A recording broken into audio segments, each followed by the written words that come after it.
Dahil sa sunod-sunod mong paglabag sa patakaran kong ito, humantong ako sa isang desisyon.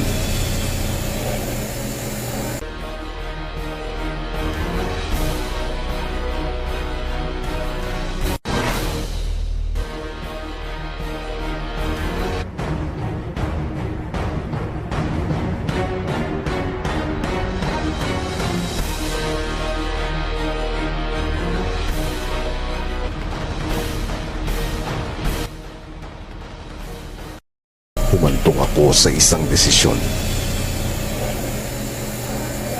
Ikaw ay pinapatawan ko ng forced eviction.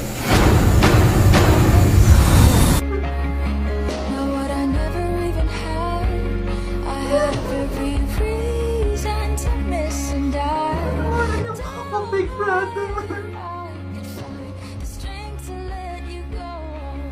Nagawa ko ng lupul kasi I've come to may kailangan ng bukas akong patunayan. let me alone. Wala na ba akong second chance?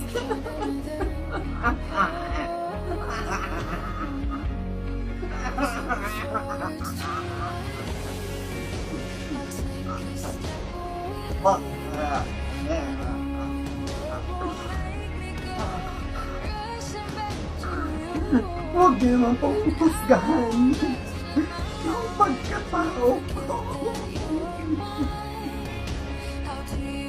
Hindi ka nakarapat. Dapat pang manatili sa bahay. Magpaalam ka na sa iyong mga kasama. Myself breathe.